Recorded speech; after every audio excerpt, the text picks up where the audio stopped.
Dalawa ang patay habang isa ang sugatan sa umano'y drag race sa Libungan, Cotabato.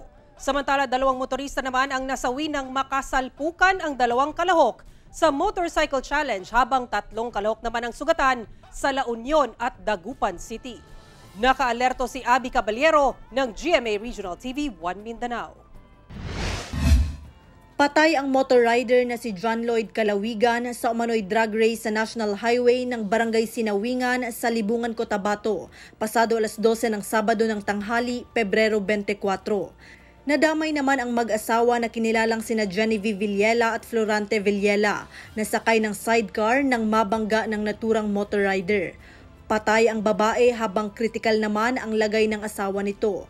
Lumalabas sa investigasyon ng PNP na binabaybay ng motorsiklo at sidecar ang National Highway patungo sa direksyon ng Midsayap, Cotabato, kung saan nasa unahan ang sidecar at kasunod ang motorsiklo na minamaneho ni Calawigan.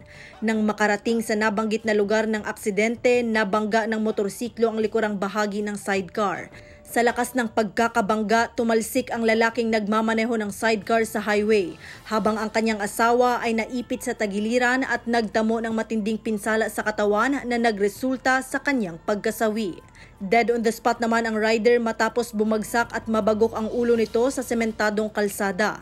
Nagpapatuloy pa ang investigasyon ng PNP sa insidente at pinayuhan ng PNP ang lahat ng mga motorista na mag-ingat sa pagmamaneho. Samantala, nagpaabot ng pakikiramay ang Libungan LGU sa pamilya ng mga nasawi sa insidente. Napag-alaman na bago pa man nangyari ang insidente, pinulong na ng LGU ang MDRRMO at kapulisan para sa karagdagang checkpoint sa bayan. Nangako naman ang LGU na mas paiigtingin pa nito ang implementasyon ng mga hakbang upang maiwasan ang kahalintulad na aksidente. Nasawi naman ang 31 anyos na rider matapos makasalpukan ang isa pang motorsiklo na minamaneho ng isang kalahok sa 2024 Ironman Motorcycle Challenge. Nangyari ang insidente sa National Highway na bahagi ng Barangay Orbistondo, San Juan, La Union.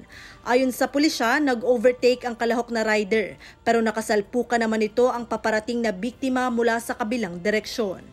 Isa pang rider ang nasawi sa MacArthur Highway na bahagi ng Barangay Bunuan, Bukig, Dagupan City matapos makasalpukan ang big bike na minamaneho rin ng isang kalahok sa kaparehong aktibidad.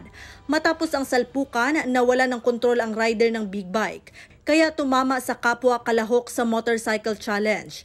Sugatan ang dalawang rider. Wala pang pahayag ang mga kaanak ng mga nasawi at mga sangkot sa aksidente. Pero ayon sa pulisya, nangako ang mga organizer at mga sangkot sa aksidente na tutulong sa gastusin ng mga pamilya ng mga nasawi. Mula sa GMA Regional TV 1 Mindanao, Abby Caballero, nagbabalita para sa GMA Integrated News.